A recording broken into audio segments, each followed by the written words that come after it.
यह book in लोगों को पढ़नी चाहिए जो ट्रेडिंग करने की इच्छा रखते हैं, जो ट्रेडर हैं, जो ट्रेडिंग में अनुशासन विकसित करना चाहते हैं, जो अपनी ट्रेडिंग साइकोलॉजी को समझना चाहते हैं।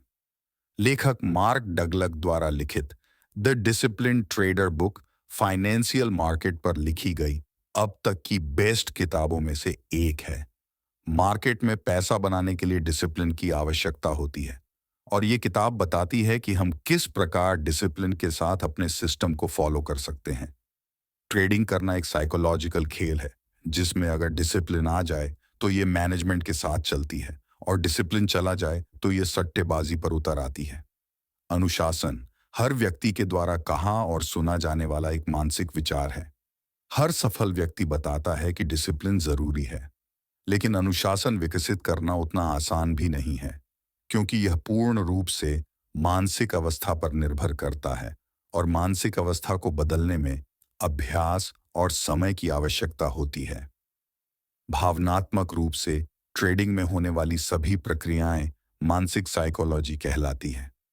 इसमें एक न्यू ट्रेडर अपने सिस्टम को छोड़कर मुझे लगता है मैं यहां अधिक प्रॉफिट बना सकता हूं, ये कैंडल बहुत अच्छी है, जैसी चीजों पर ट्रेड लेता है।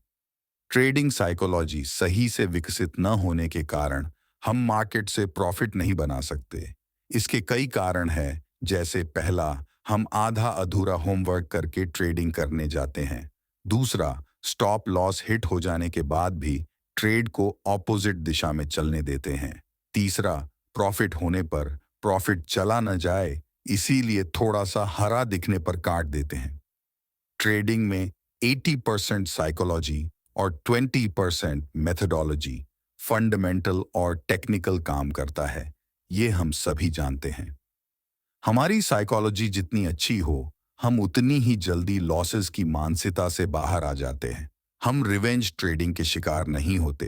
हम डिसिप्लिन के साथ अपने रूल्स फॉलो करते हैं और सिस्टम के एंट्री एग्जिट का इंतजार कर सकते हैं। एक ट्रेडर के रूप में हमें जो काम स्वयं से करने चाहिए, अगर हम वे करते हैं तो हम आत्म अनुशासित हैं। अगर नहीं करते हैं तो हमें सीखना होगा। आत्म अनुशासन के बिना ट्रेडिंग करना ऐसा लगता है जैसे बिना स्टीयरिंग के कार चलाना।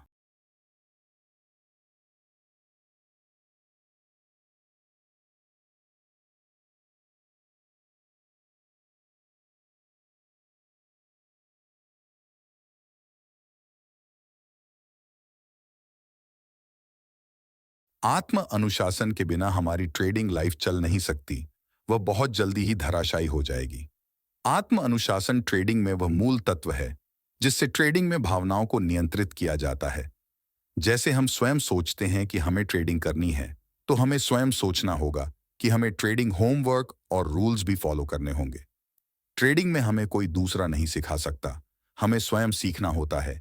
इसीलिए भी आत्म अनुशासन आवश्यक है। 10 ट्रेड में से कोई सेटअप कितनी बार चलता है, इसी को उस सेटअप की संभावना कहते हैं। 10 ट्रेड में से हमें किस ट्रेड में प्रॉफिट होगा और किस में लॉस, ये कोई नहीं जानता। इसे अनिश्चितता, अनसर्टेनिटी कहते हैं। जब कोई ट्रेडर संभावना और अनसर्टेनिटी को स्वीकार करना बंद कर देता है, तो उसकी ट्रेडिंग सफलता की उम्मीद भी घट जाती है। क्योंकि एक ट्रेडर संभावनाओं के बेस पर ही कोई प्रॉफिटेबल ट्रेडिंग सेटअप ढूंढ सकता है और अनसर्टेनिटी के कारण वह अपने लॉस को स्वीकार करने के लिए हमेशा तैयार रहता है। इससे वह यह जान जाता है कि उसके ट्रेड की चलने की संभावना अधिक है, लेकिन उसे एक दो ट्रेड में लॉस भी हो सकता है। संभावना और अनसर्टेनिटी को स्वीकार करने के कुछ नियम। पहला, हमें अपने लिए अच्छा सेटअप ढूंढना होगा जो अधिकतर बार हमें प्रॉफिट देता हो। उसके बाद हमें अनसर्टेनिटी को स्वीकार करना भी सीखना होगा, क्योंकि मार्केट में प्रॉफिट के साथ लॉस भी छुपा होता है और हम नहीं जानते कि कब प्रॉफिट या लॉस होगा। दूसरा, किसी दिन मार्केट हमारी उम्मीदों से ज्यादा ऊपर नीचे होता है, इसके कारण अपने सेटअप को ना छोड़ना। ट्रेडिंग में हमारा अधिक लॉस ना हो या ट्रेडिंग कैपिटल बर्बाद ना हो, इसके लिए कुछ नियम बनाए जाते हैं। इन्हें रिस्क मैनेजमेंट कहते हैं। हर फील्ड में प्रॉफिट बनाने के लिए हमें रिस्क को मैनेज करना पड़ता है ताकि अधिक प्रॉफिट और कम लॉस हो। ट्रेडिंग में केवल पैसों का ही रिस्क नहीं होता, हमारी भावनाओं का भी रिस्क होता है। रिस्क मैनेजमेंट ट्रेडिंग में अनेक प्रकार से एक ट्रेडर को प्रभावित करता है। ट्रेडिंग में केवल पैसों का ही रिस्क नहीं होता, हमारी भावनाओं का भी रिस्क होता है। ट्रेडर्स अक्सर यह सोचते हैं कि उन्हें कुछ पैसे गंवाने पर ज्यादा नुकसान नहीं होगा, लेकिन वे यह सोचना भूल जाते हैं कि उनके विचार और सोचने का तरीका भी इससे प्रभावित होने वाला है। लेखक हमें 3 प्रकार के रिस्क मैनेजमेंट के बारे में बताते हैं: कैपिटल मैनेजमेंट, भावनात्मक मैनेजमेंट और सिस्टम मैनेजमेंट। यह तीनों रिस्क मैनेजमेंट के अंतर्गत आते हैं और इन तीनों पर काम करना जरूरी है। पहला, कैपिटल मैनेजमेंट हमें अधिक समय तक मार्केट में टिके रहने में मदद करता है। दूसरा, भावनात्मक मैनेजमेंट हमें भावनात्मक रूप से ट्रेडिंग करने से बचाता है। तीसरा, सिस्टम मैनेजमेंट हमें एक प्रक्रिया को फॉलो करने में मदद करता है। ट्रेडिंग बिजनेस की परिभाषा सभी के लिए अलग अलग होती है और मेरी इस प्रकार है कि कोई काम जिसे हम लंबे समय तक सीखते हैं, जो हमें पैसा देता है और जिसके हम स्वयं मालिक हैं, जहां तीनों चीजें लागू होती हैं, वह मेरे लिए बिजनेस कहलाता है। जो ट्रेडर ट्रेडिंग में बिजनेसमैन की तरह काम नहीं करता, वह ट्रेडिंग लाइफ में बहुत कम समय का मेहमान होता है। एक न्यू ट्रेडर ये सोचता है कि ट्रेडिंग में हर कोई पैसा बना रहा है तो मैं भी पैसा बना सकता हूं, और वह बिना किसी रूल्स और सिस्टम के ट्रेडिंग में उतर पड़ता है।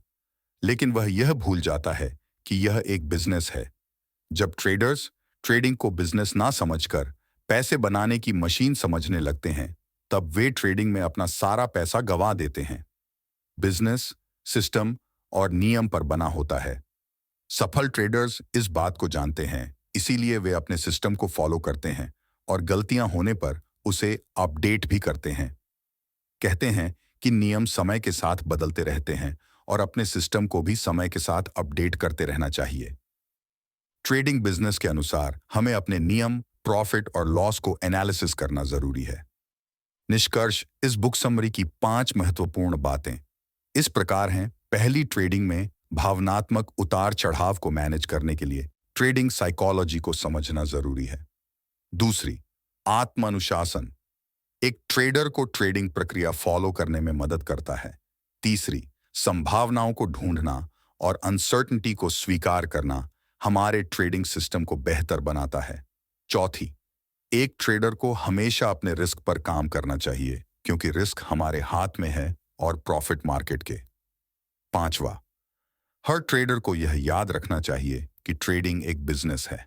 यदि आपको आपकी यह पुस्तक सारांश पसंद आती है तो कृपया इस वीडियो को लाइक करें और आप अपने सुझाव पर टिप्पणी भी कर सकते हैं। हम आपके द्वारा दिए गए सुझाव के आधार पर अगला वीडियो बनाने की पूरी कोशिश करेंगे, और इसी तरह नई पुस्तक सारांश सुनने के लिए चैनल को सब्सक्राइब करें और अपने दोस्तों के साथ शेयर करना न भूलें।